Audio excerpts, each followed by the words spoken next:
First, your reaction. Second, where do the Thunder go from here? Well, the reaction on the Dame side of things is you're right that he is one of, in my mind, two guys who that's not a bad shot for that walk the face of the earth, him and Stephen Curry. And Damian Lillard to come back from what was the highest point and the lowest point of his professional career last year. First team All-NBA for the first time, has his team in great position to advance in the playoffs without LaMarcus Aldridge, and then they're swept out by an undermanned Pelicans team. To follow that up with this series, this moment, a 50-point playoff game, something Kareem never did, Shaq never did, Steph and KD never have done, and this shot right there, it's an unbelievable story for a guy who has jumped a few tiers in the current NBA pantheon. Now, to what you're really interested in, the Russell Westbrook libel, that is no longer libel. You do that incredibly annoying segment where Colin was right. This is where Colin was right. I don't know what to say other than he is our generation's Iverson, and that's not a bad thing. But in 2019, it is not necessarily a good thing. And I even brought a few numbers along to support you. Here is how Oklahoma City Thunder seasons have ended the last 7 times they've been in the playoffs. With Russ going 11 of 28, 4 of 20, 8 of 23, 7 of 21, 15 of 34, 18 of 43, and then last night 11 of 31. Like, a lot of shots, not a lot of makes, some bad decisions. I love him. I adore how hard he plays.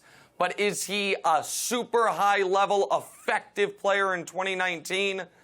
Unfortunately, this appears to be where Colin was right. Well, as your mentor, I am not going to hammer my young stallion today. So let's move to something that is more interesting for both of us.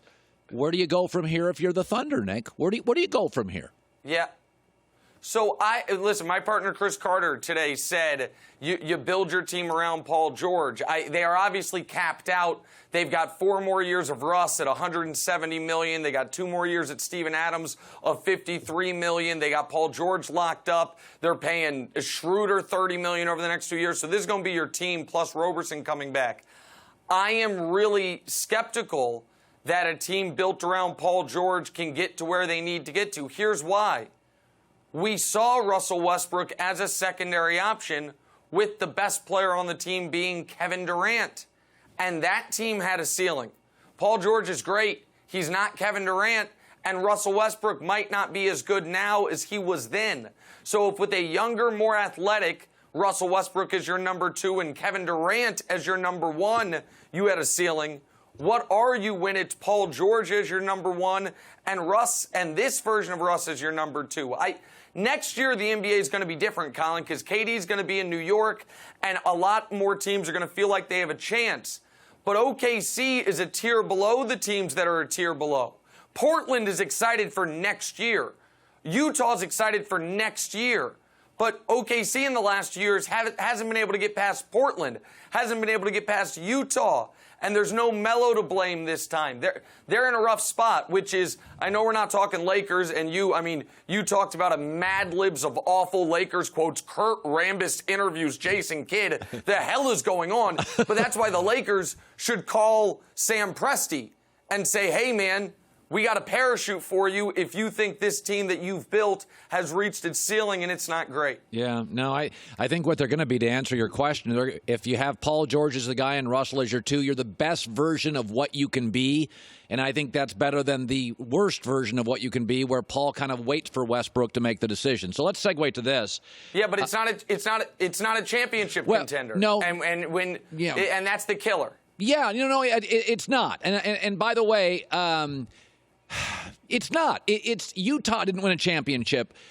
Phoenix and Barkley didn't. Sure. We have a history of really great teams not winning championships and really talented teams. I don't think we can just take the hammer out and beat up Russell Westbrook solely. Paul George's shoulder was an issue. Steven Adams has not have. You can't have Steven Adams on the floor late in these big games.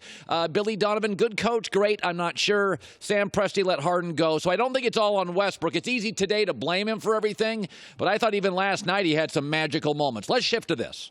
You're in New York City. I'm a big believer in you whiffed on Sam Darnold, don't whiff on Dwayne Haskins. Big, strong, not super athletic. Everything I hear about Haskins, other than sort of plodding feet, I like. What is your takeaway in New York, reading the New York papers every day? They got the 6th pick and the 17th. They've got an old Eli. Where do the Giants go from here? I think they should take Haskins, but my take is that everything that I'm hearing and what I'm reading, and it seems my TV partner and good friend Chris Carter's got real intel on this, he just won't quite say, which is they're going defense at 6 and hoping to get their quarterback at 17. And that right there is a broken philosophy. There is a truism when it comes to the NFL draft, and we will see teams screw it up this year, and that is this. If a quarterback is worth any first-round pick, then he is worth more than every other player in the draft other than quarterbacks who are better. And by that I mean this. There is no career arc for a quarterback where he goes 17 and it's a good pick, but it would have been a bad pick at 6. If you take a quarterback in the first round and 10 years later it was a good pick, it's because he's a franchise guy. If you take a quarterback in the first round and 10 years later it's a bad pick, it's because he wasn't. So this idea that, there's a quarterback we like, but we don't like him at 6, well, then you sure as hell better not like him at 17, because there is no player that fits that narrow window. Bad pick at 6, good pick at 17. So if the Giants pass on a quarterback at 6, that better mean they're not going quarterback at all. If they go Ed Oliver at 6, and the kid from Duke at 17, then Dave Gettleman is exactly what I think he is. In over his head and trying to play caveman football. Because that guy does not exist. Teams get this wrong every year. If you believe in a quarterback enough to take him in the first round, then he is more valuable than every other player taken in that first round, except for quarterbacks who are better. Why they won't do what's staring him in the face. The kid who played a pro-style offense, who's the right size, who won every game he played but one, broke all of Ohio State's and Drew Brees' Big Ten records. We don't want him. I don't get it, but I don't get a lot of things the Giants have done over the last couple years. Totally agree. Finally, Arizona, Kyler Murray. Kiper said it's going to happen. Joel Klatt, Peter King, couple players said it's not. What's your take on the whole situation? It's going to happen, but this is another thing that I wouldn't do. You can't blame your awful season on the coach and then also say, but our quarterback stunk, and the guy who picked the coach and traded up for the quarterback, he gets to pick the new coach and help pick the new quarterback. It doesn't make any damn sense. Arizona has this: an aging Hall of Fame wide receiver, a superstar corner, a very good pass rusher, and a running back who was good a couple years ago. We'll see what he is now. And that's it. Use that number 1 pick. Call up John Gruden, who is dying for it. Get Oakland's pick at 4. Get the pick they got from Dallas. Get another pick. Support Josh Rosen instead of giving him the 32nd ranked run offense and the 32nd ranked pass blocking O-line, and build a football team. That's what you should do. What they will do is draft Kyler Murray, sell Josh Rosen to the Patriots for 40 cents on the dollar, and your guy Tom Brady is going to get the hand off to my guy Josh Rosen, and I'm getting sick just thinking about it. It always works out well for the Patriots. By the way, listen, you're going to be right a lot going forward.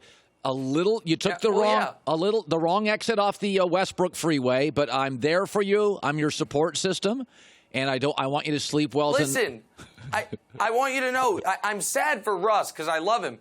When it comes to me and this, it's really good for these spots that you finally got an NBA thing right. So I'm happy for us. We were going to have to cut these things off.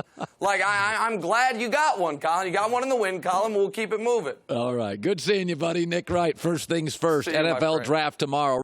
Hi, everybody. Thanks for watching. Subscribe here to get the latest from the show. Also, be sure to check out more of the best clips from The Herd or go watch a few segments from other shows on FS1.